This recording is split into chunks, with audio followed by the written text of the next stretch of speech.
Orlando, Florida, known for its lush beauty, thrilling theme parks, and its warm temperature, is also home to the Husseini Islamic Center. From its humble beginnings in 1991, the community's early pioneers, Marhum Gulalami DEWJI, and other founding members went from hosting programs at their homes to occupying a small 1,500 square foot office in Altamont Springs.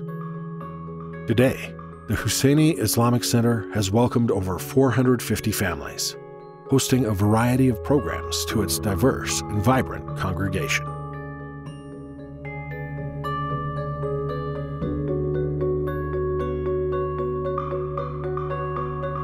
HIC was originally formed in 1990 when we needed the community to grow.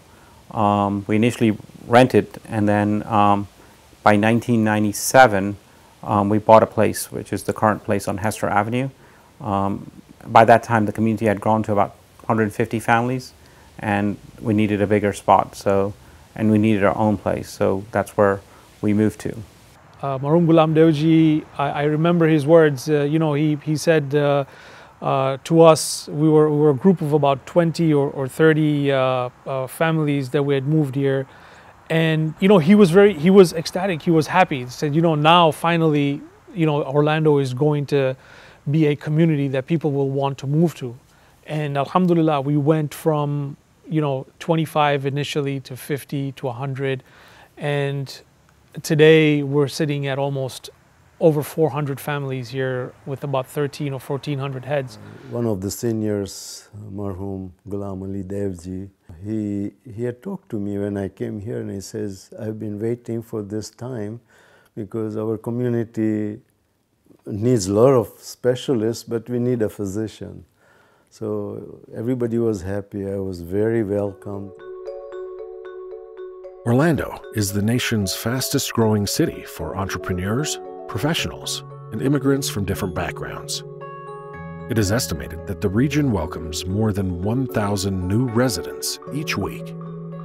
Many of these individuals who come from the Shia school of faith, specifically the Hoja Shia Ithna Ashri, make the Husseini Islamic Center their new home. After I finished all my training, I worked as a medical oncologist in upstate New York for many years. It was a great job.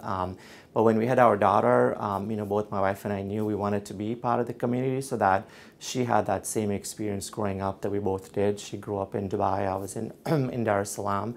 And we had friends and family all over North America, but Orlando just felt right in terms of the vibe we got when we came here from the community. A lot of youth and kids, and a lot of activities and opportunities for involvement. The weather is a bonus after spending many cold winters on the East Coast. So, what I saw after 9/11, we were in New York, and things starting becoming hard. Not manageable, unmanageable. It was still manageable, but it was becoming hard for my children. Because with the name like Abbas, Ali, Akbar, Asya, we never had any problem. But the whole society changed. So I was worried about the future. And so we had to move to a different environment, and we look at Allentown, which is a closer community. We look at California. We visited it a couple of times, and we found out weather-wise, commuting-wise, education-wise, it was perfect for us. My son, Muhammad Hadi Samji, is legally blind. And we didn't know it at that time, but when he was ready for school, he was 6 years old. We took him to Tanzanian school, and they said, oh, this guy can barely see, so we're going to put him at the back of the class, and he can absorb with sounds whatever he can. When my wife and I got home, we decided that we had to find better opportunities for Muhammad Hadi. And that's the reason why we emigrated to Orlando, Florida. And the first day that we took Muhammad Hadi to school, they said, oh my God, he can barely see. Give him a big screen, put him at the front of the class, give him an assistant. Today, that son of mine is graduating in accounting degree in FSU with honors. And I could not have asked for a better outcome for my immigration than this. Mahtab Virani is a female youth who migrated to Florida with her family from California. As a visible Muslim wearing the hijab, Mahtab had a challenging experience in her early days in Orlando. In all honesty, I have definitely faced a lot of challenges being a hijabi out in a different environment. It was definitely one of the biggest challenges that I had, especially because I recently started wearing hijab. I didn't grow up wearing it, and then I started wearing it once I graduated from high school. And due to that, I was scared. I got comments from people. I was like, people stopped talking to me. People treated me completely different. But however, those people, there have been a lot of other people as well who have been very accepting. They respected the decision. They asked me why. They were interested in it. I work in a retail environment, and everyone has asked me questions about it, and I couldn't be more happier to answer them. Mustafa Shivji is one of the recent migrants to Orlando. Since his arrival, Mustafa has been an active member of the Husseini Islamic Center. Whilst seen as being a very jolly and cordial member of the community, Mustafa has a unique and inspiring story to tell. What happened is 2012, we were playing volleyball, I served, and I was going in front, and all of a sudden I just collapsed. Nothing doing, anything, I just collapsed. And for about 4.5 minutes, I was gone. Just gone, nothing at all. I have no idea what happened. And then when I woke up, is in an ambulance, and I was told that, you just suffered a heart attack and you're being taken to the hospital. So that's what happened 2012. Sadly, for Mustafa, that was not the only time where he had suffered a heart attack. In 2015, at a tournament in New York, Mustafa succumbed to his second serious attack. For that, when I collapsed, it was about 9.5 minutes. I was gone, nothing at all. In fact, at that time, I had a pacemaker and a defibrillator plugged into here. And the defibrillator hit 3 times, and that is when I came back. When I came back, they took me to the hospital, and I was told for about 4 or 5 days I was gone. I did not wake up, and they thought I would go into coma. And on the 4th day or the 5th day, I woke up, and I'd already lost my memory. I had no idea what was going on and everything. And at that time, the doctor told my wife that, maybe it'll come back slowly, because he just went through a concussion, a bad one, and maybe it will come back, but it'll take time.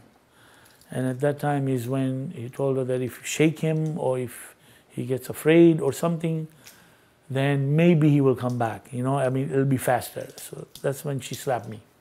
And that's how I came, it's like I started asking her questions like, where are my kids? And why am I here? And she's telling me that the tournament is over, and it's been 2 days already, it's been over, and you're sleeping here. You know what I mean? And it was good that I woke up at that time, is because my kids were at home with my mom.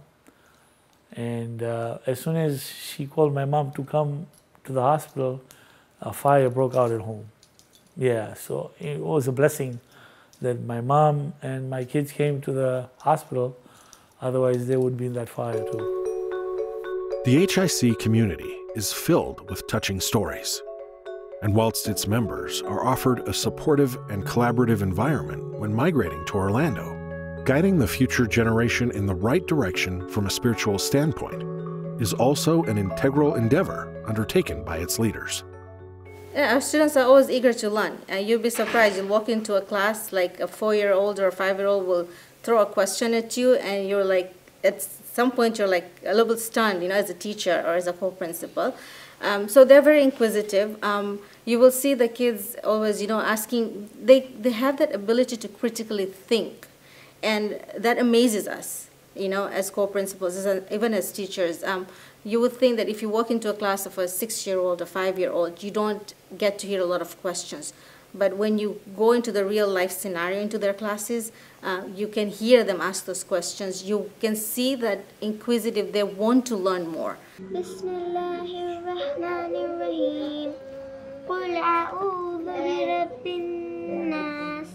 My aspiration as co-principal of IC Academy is to provide our teachers with tools and professional development classes so that they're able to make learning across the ages fun, educative, and interactive. Our goal is also to empower our youths so that they're able to face the challenges that the youths across North America face right now, and to build a strong Islamic foundation for them so that they're ready to serve our community and prepare for the awaited Savior Imam Mahdi Ajallahu Ta'ala Farajah Sharif. The vision of the Husseini Islamic Center is to establish a community of devout Muslims who also excel in academia and become valuable members of the American society. Astrolabe and Shine are two community-based initiatives that provide lifelong lessons for the children of HIC. So it's actually a Muslim scientist named Maryam Astrolabi. So her name, yeah, she was one of the ones who did the first study in robotics, Maryam Astrolabi, and she was the royal designer for the Syrian king, or the Syrian royal family. And her father was the one who did the astrolabes. But when she took over his work, she really went further into designing, innovating different elements of astrolabe. And astrolabe is a utensil that shows the direction. So it's kind of like a compass. It's a compass. And if I were to compare astrolabe to today, it would be the GPS, the satellites, and the fact that astrolabe was designed to guide, that's really our role for astrolabe. We're not here to give you the information, we're just here to guide and do the push. And then the kids are they're exponentially growing from that push. Even the names of like our programs, like the different groups, Al-Jazari is the name of a scientist, then we have Ibn Sina and Ibn Haytham. So all the classes have names. And these are Muslim scientists from the golden era. So again, it's not just what's happening inside the classroom, it's also what's outside the classroom. Each student knows what classroom they belong to. It's this scientist, or what did that scientist do, or what did that explorer do? And so it's a very wholesome feel of academics and spirituality, and at the same time a good connection between them.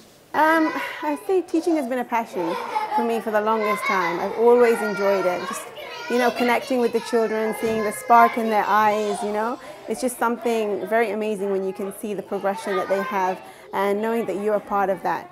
It's just very satisfying. Sometimes there's a misconception in that an Islamic school is only going to be teaching one thing only, but it's not true, because there's like a vast array of things that they're going to be taught. They're exposed to amazing things. They're exposed to academics. They're exposed to like arts. They're exposed to like themes, science. It's just so much that they're being nurtured with from a young age, and such a wide spectrum of things that they're being exposed to. And in terms of that, they're very ready to go into like other schools and into the American society, because they are exposed to so much within their schools. Our theme in this classroom is heroes, and so basically I introduce a person in history every week that has made a difference in the world, from like Amelia Earhart, who was the first female pilot, to George Washington Carver, who during the time of slavery as a black man was making strides to make a change in the United States.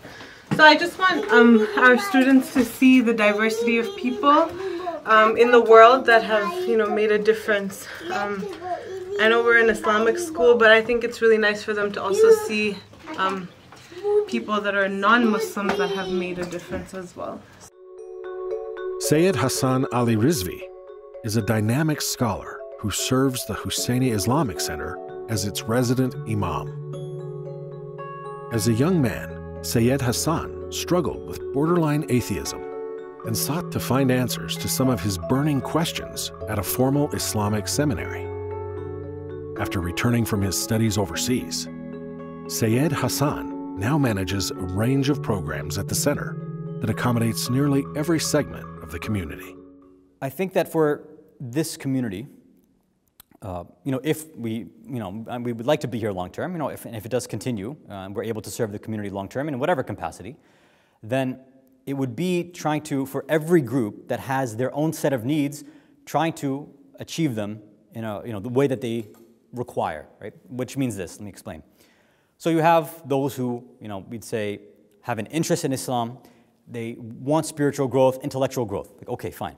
So we've got, weekend classes. We just recently started a book club, bi-weekly, on this book that everybody's been reading, Secrets of Divine Love by this Halwa, right? So we've been going through, books like that. And we have plans to continue that on, inshallah.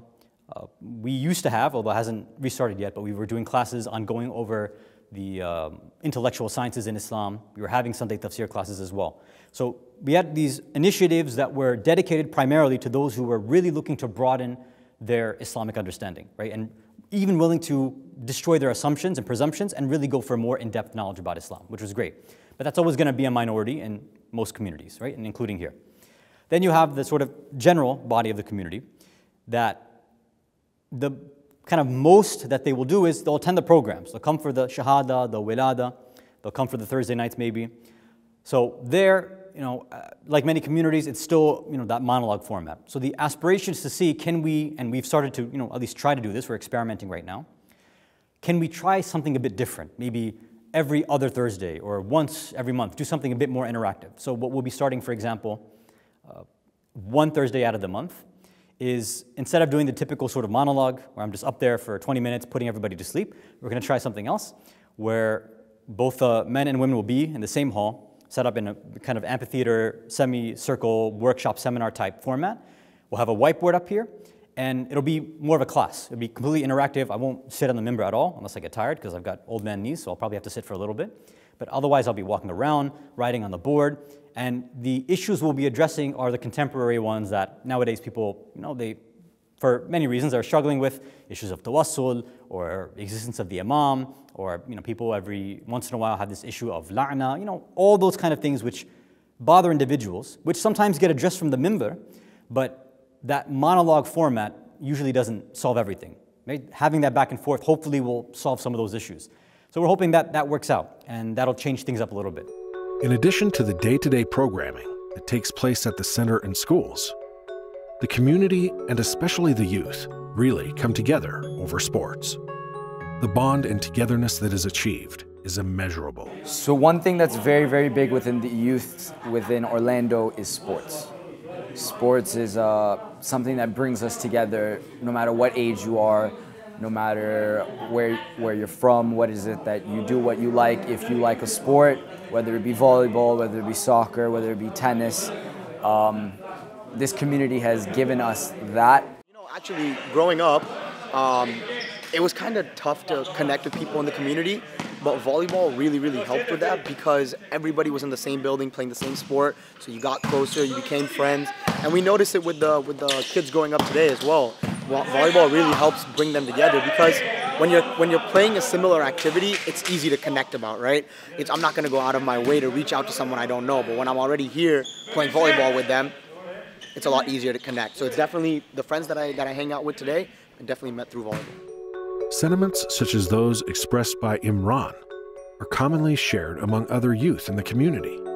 The Husseini Islamic Center continues to work with other supporting bodies to ensure youths are getting the right exposure and guidance, while also keeping them away from negative influences. JIVRAJ is a young parent who has spent many years in Orlando. He reveals how volleyball saved him during his youthful years. Sports was what kept me away from so many, bad things that I could have been involved in. So volleyball in particular, Friday night we'd go play volleyball. Saturday we'd go out for dinner, discuss volleyball, and then Sunday morning we would play volleyball again. So my whole weekend would just be in volleyball. Now I know that sounds shallow, but looking back, there were so many things that I avoided because of that ball hitting over the net. As shallow as it is, it saved me from a lot of things, and I have tons of friends that can attest to that. So in that sense, I think it's extremely important. I think that, and not just that, today when you go to volleyball or you go to any sporting event, that's how we kind of we bond. Like I have people who are in their 40s and their 50s and we're friends. Obviously I respect them as uncles, but we're friends. Like we play volleyball together, or we play golf together, or we play darts together, or whatever it is, but you get to know a side of that uncle, and you and him, you're friends. And I think that it just bridges the age gap. And today, like, you know, I can talk to people 10 years younger than me, and we can go out for dinner and we'll have a great time. You know, and I'm sure you met a lot of the guys at volleyball, but I'm maybe 10, 8 years older than them. But we can go have dinner and we'll have an absolutely amazing time. And, you know, I would love hanging out with them, and I love hanging out with the guys older than me. But that is literally because of sports. And because of that, it's really brought us together. So I think it's really, really important. The women at the Husseini Islamic Center are pillars of the community. Their challenges are plenty, yet they are forbearing. Ruhi Jaffer explains the various activities that take place for the ladies and what their aspirations are. There are a lot of activities that take place for women specifically at HIC. So I'm just going by maybe the last 12 months, and I think COVID changed things a little bit. But even so, over the last 12 months, of course, every Muharram Safar, similar to other centers, we have lady-specific majalis. So we have a lady speaker who speaks to our Jamaat during Muharram Safar, sometimes during Mahr Ramadan as well, if we have special workshops or programs arranged. We also have Quran appreciation workshop that's led by the women for the children. We have yoga for women. We have ladies events, so Milad events for ladies specifically, Bibi Zainab Day, Hussein Day. Last year we had a talk show, we had plays, so various things. And then of course in the month of Mahr Ramadan, and hopefully we hope to continue to do more of those events, social events as well. So Eid Bazaar, Mehndi night, cooking night, you know, different game nights, so many different things that women come together and enjoy each other's company. We do lots of events that are geared specifically for women. You have a comb? I just want... Hey, that's Puff Marino, Puff Marino. There's not enough. Ay, chaval, huyu ndio mwenyewe huyu. Amal, wewe ndio mwenyewe kweli. Asante bwana, asante bwana, asante. Ay, chaval. Asante. Umenifurahisha bwana, umenifurahisha. Ay, chaval. Asante. Carried over traditionally from their forefathers in Zanzibar, Baraza is an influential and popular activity among all members of the Husseini Islamic Center. This platform is an open space where individuals get a chance to unwind from their busy lives and speak about issues that are ongoing within the community and beyond. After every single program, even last night we had our Thursday night program, any wilada, any shahada, pretty much any program that'll happen, there's this after program culture that just exists. And people just, you know, stick around. It's like they don't want to go home. And sometimes it can be difficult because I want to go home and get some sleep, and I have to, you know, sit and connect and talk with everybody, which of course is beneficial, but you know, sometimes I'm too old for this now. I need to go to sleep early. But it's just really, you know, it gives a non-member monologue opportunity, still within the program, but kind of outside of it, you know, very informal way of just, you know, talking and familiarizing with the community. So I really like that. Kids are sitting here, they're playing with, you know, they're running around, they're playing. Other youth are inside, they're playing. I've never seen this anywhere else, and I've been to a lot of communities. I've never seen this sort of constant culture of being around in the center all the time. That's a great point about you know, Baraza culture in Florida. And it took some learning, and I really think it's the chai or the tea, because you go to mosque and nobody wants to leave. You know, I remember the first few times everyone, you know, I'm like, okay, the majlis is over, you know, but everyone just wants to hang out. And I think it's the chai, and I think it's just a way to catch up and in a subtle way, just letting everyone know, hey, we're here, you know, for anything you need. But it's just, and it's great to see young people also get together the same way and have their own, you know, have their own sort of events and baraza, if you will. Yeah. I am definitely part of the baraza culture here in Orlando, and I honestly love it. It's important for everyone to have it, in my opinion, especially if you're here, just because that's your place to socialize. That's your place to talk about literally anything with everyone around you, whether it's the aunties, whether it's the seniors, whether it's your age group, or even the kids younger, like at the end of every program, all of us, just in general, sometimes we all just like get in the same circle and we're all just talking and laughing, having a good time. I think baraza is there's no one baraza. We have, as a grown-up, the kids have their own baraza, and a lot of positive things come out of baraza. And a lot of religious questions are asked. People will not ask inside the Husseiniya. When we sit with Alim, in fact, on Sunday morning we have a program, and it's an open thing, nothing to hide, nothing to worry about. It's an open discussion, and it has give us a lot of knowledge that things what we thought was correct was not so. So baraza is a needed thing in every community, and every community has one. One in New York, I know, in town, in Toronto. I don't know about UK, I'm not that familiar, but I'm pretty sure everybody with the East African baraza is part of the group. The Husseini Islamic Center is special. However, as the community continues to grow, various challenges emerge that affect every segment of its population. A lack of space, for example, is now impeding the progress of a thriving and talented community. So, right now, we have a center that we inherit, that we got from 25 years ago, right? The center is about 8,000 square feet. We can squeeze in on a big night, you know.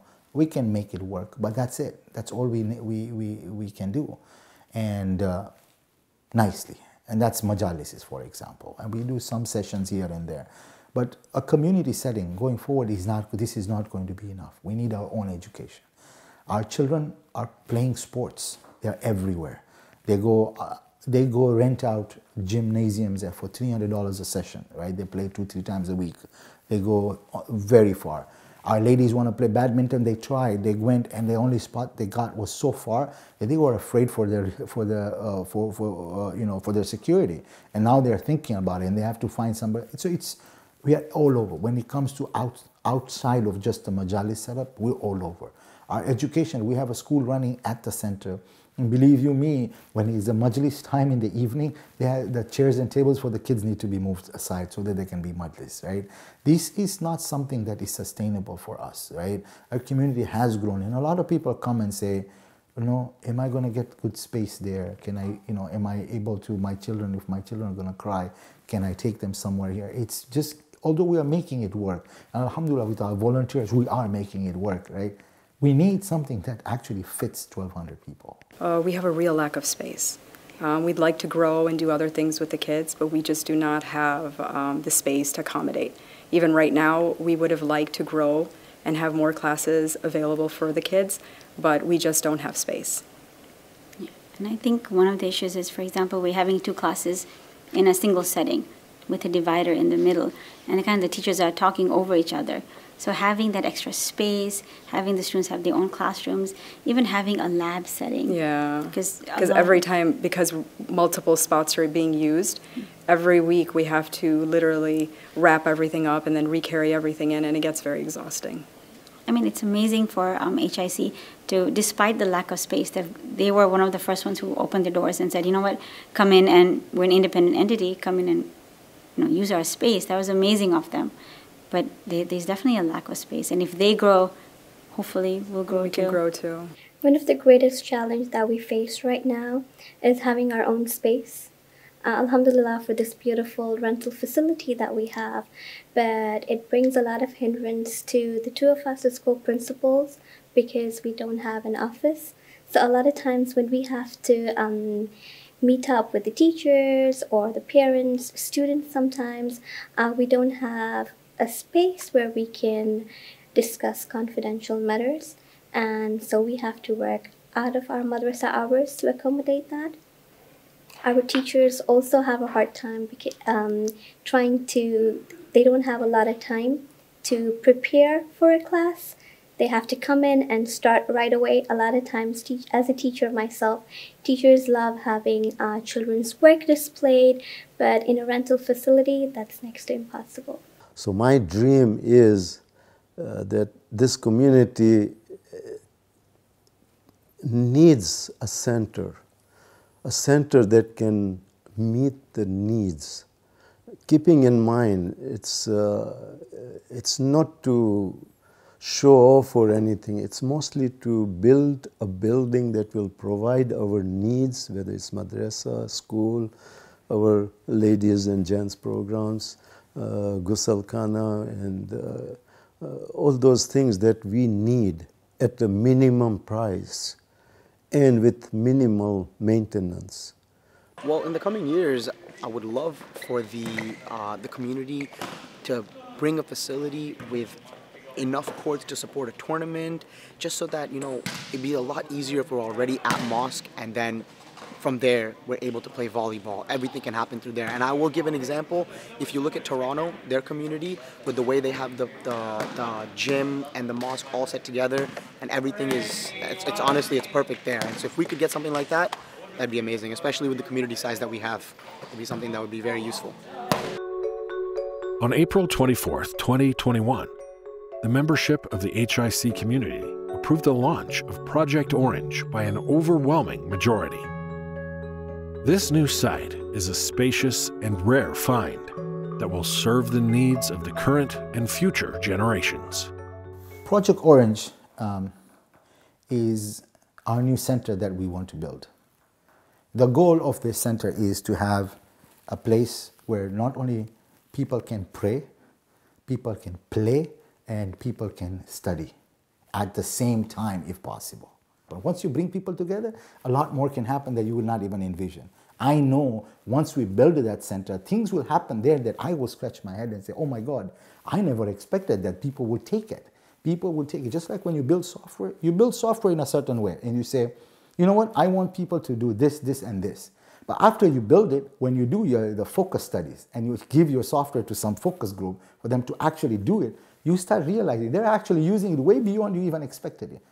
I expect something very similar to that on Project Orange. Alhamdulillah, we're building 24 classrooms upstairs, a large kindergarten area downstairs with childcare, 8,000 square feet of masjid area, split equally between men and women. That is another thing we really, really want to do here, is give equal space, very symmetrically built between men and women. Our women have always been shortchanged. Every single place we've been to, most of them, women will get a smaller portion, they will have to go around the side or whatever have you, right? Here, they're side by side with a partition so that even if there's 2 men, they can have 50 women praying Jamaat, and you don't have to worry about it because it's side by side. Equal space and 24 classrooms upstairs, library, meeting room, inshallah, management room and so on. And space outdoors as well to play some soccer and picnic and so on. Project Orange has really energized the whole community. I think it has become a reason to celebrate, a motivation to look forward to the future. I mentioned some of the challenges that are facing us, such as the lack of space, the lack of sporting events for our girls, right? For decades, men have had volleyball Friday night, soccer Tuesday night, darts Thursday nights, all these events very specific to men, but we don't have enough space for the women. So this is something that the women are really excited about. I mean, I was there when the designs were presented to the community, and all the girls were paying close attention to the designs, and they were asking, oh, will we be able to play without compromising our hijab at night if you have glass on the front? And they were very, careful, and their input was solicited and their feedback was solicited. So I think there's a sense of connection with Project Orange from that standpoint.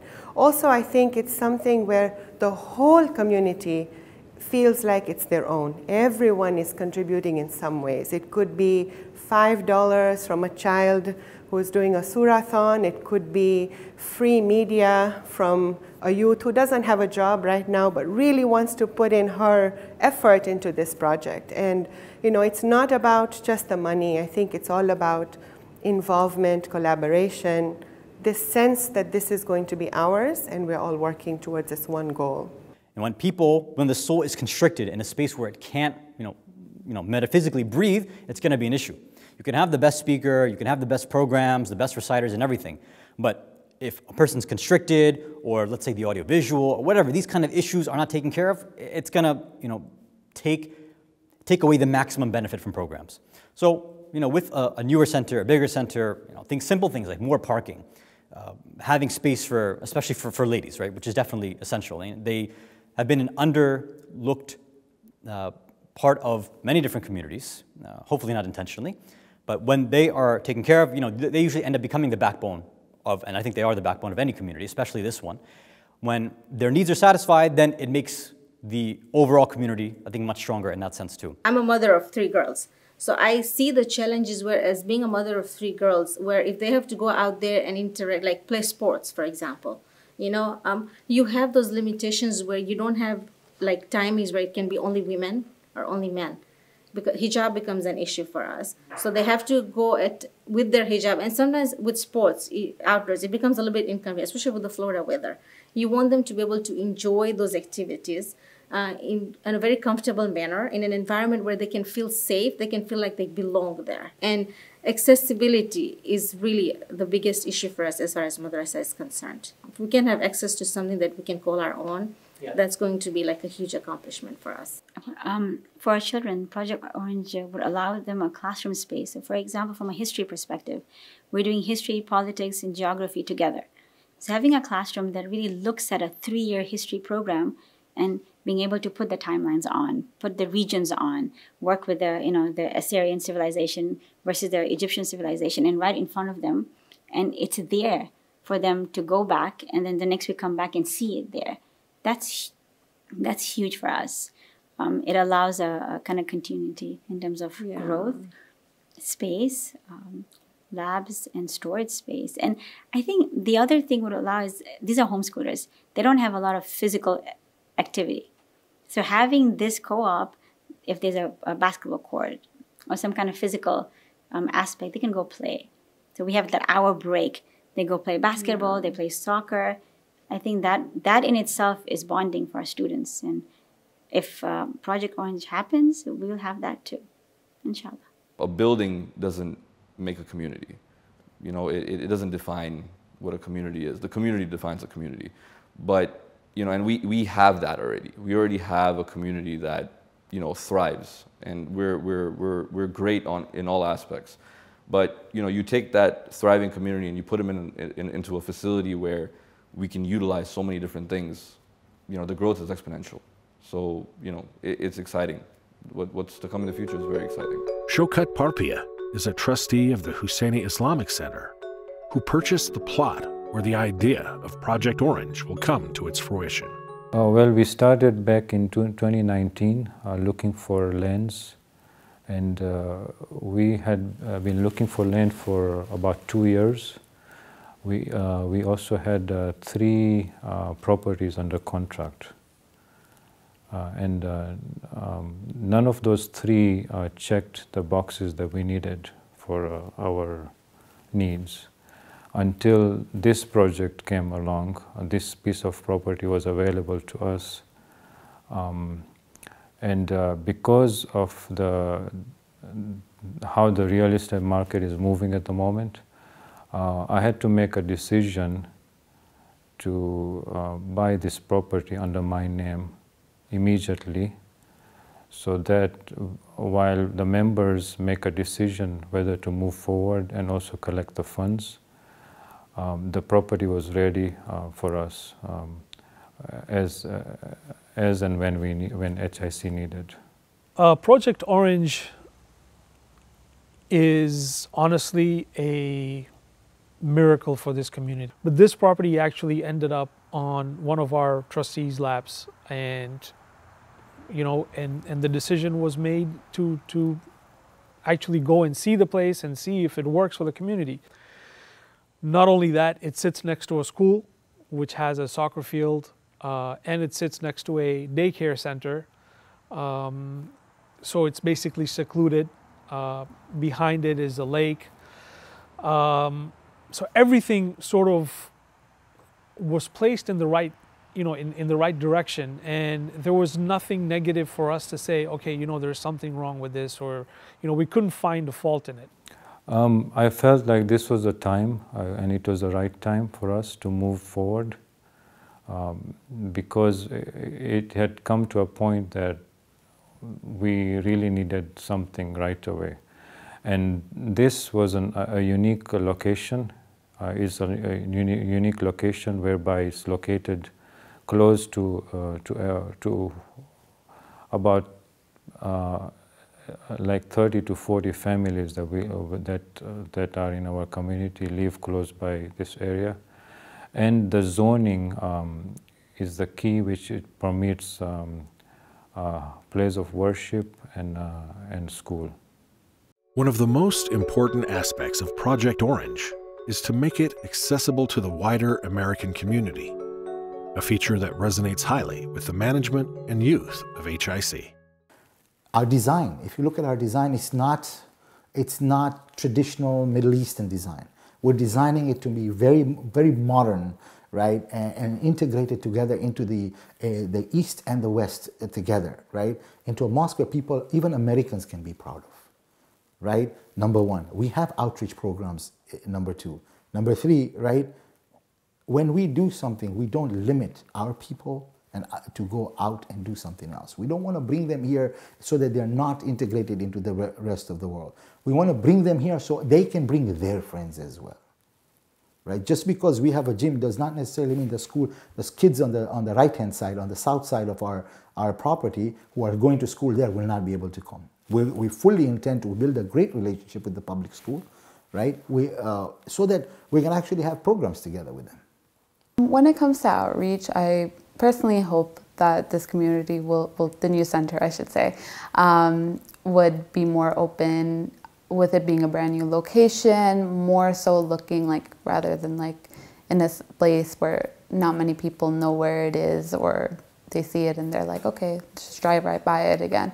I personally hope that as a youth we'll be able to host more events, and not only that, host more events to the public, show them that we're doing this for them as well, and not only for us. We're going to welcome them in, have more so public events as well, and just have everyone be welcomed in and show them that why we love Islam so much, and to show that we care about everybody.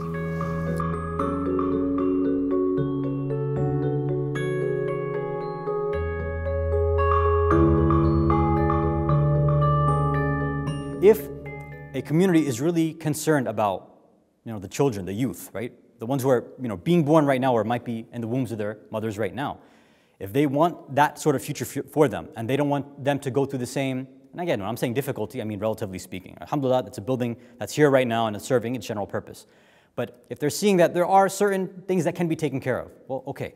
Now, if a person is supporting monetarily, financially, a new building coming out that is going to have, let's say, these classrooms where a proper Islamic education, that is guided by an alim, that this is taking place, where programs which are guided based on Islamic principles, that's taking place, where all these things now, where you have an actual Islamic center, when these things are taking place, then the individuals who are involved in putting these bricks up, who are involved in the initial support, then inshallah they'll be a part of gaining the thawab and the benefits from that, for themselves obviously, right, that they're doing this, and of course the future generations that hopefully they want to leave behind in this community.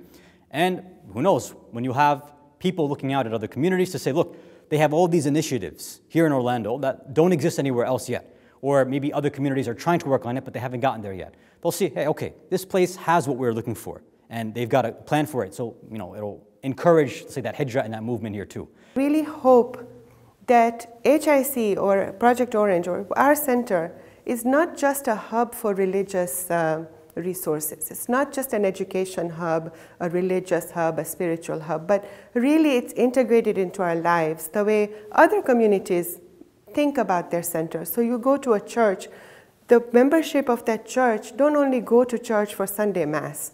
They go there to garden on one day, they have homework assistants, they have babysitting, they have kindergarten, they have Bible school. They have so many things that bring people together. And I really want that for our community, inshallah, one day. To see, you're stopping by the center for sports one day of the week, you're coming by to get a quick bite to eat and just connect with people, you're coming by for the regular programs, to pray, to participate, to listen, to learn, to ask questions. So I feel like this is what I would love to see HIC grow into, that role. Our center to be a hub for everything, not just majalis and not just Muharram Safar, not just 8 to 12. You know, it should be open, it should be welcoming, it should be there for so many different reasons. And people are empowered to come, they want to go, and they are proud to call it their own, to bring their friends and say, this is where I pray, this is where I play. When you look at the project, and again, like I said, it's built to meet the needs of the community. And those needs are very important when we deal with madrasa, Islamic school, all these committees. You know, so we are building the project with the intention that it is going to help the community and the future community too. Because if we provide the right environment, right education for our youths, our children, because they are the ones who are the future of our communities. They are the future pillars of our communities. And they are the ones who are going to benefit.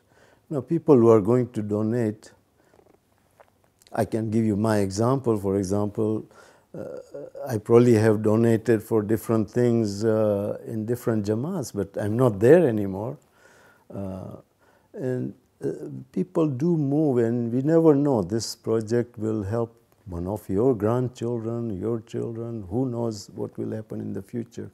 But it is a good project, and I think there is no wastage in it. It's basically a simple building that will provide the needs. We will try to keep the maintenance as minimum as possible, and so we can maintain it, so we don't have to keep on asking for money all the time once the project is done.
نثرت بالعشق نورا ضاء قلبي أنزلت ماء طهورا ربي ربي فتقت منه الزهور حار لبي ما شاء الله ما شاء الله جلت أسماء فاضت نعمة لا قوة إلا بالله إلا بالله سبحان الله حمدا لله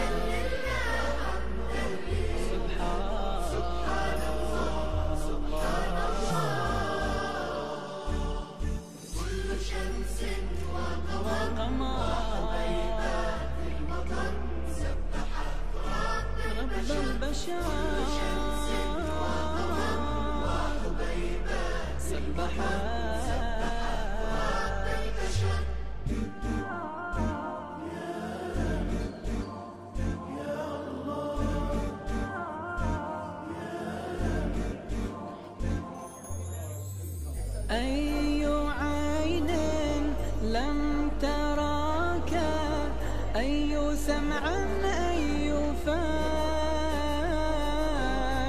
أنت منا تتدنى تولج الروح نسام، رحمات واهبات عظمت كيفا وكم، بئس نفس جاحدتك واستلذت بالنعم.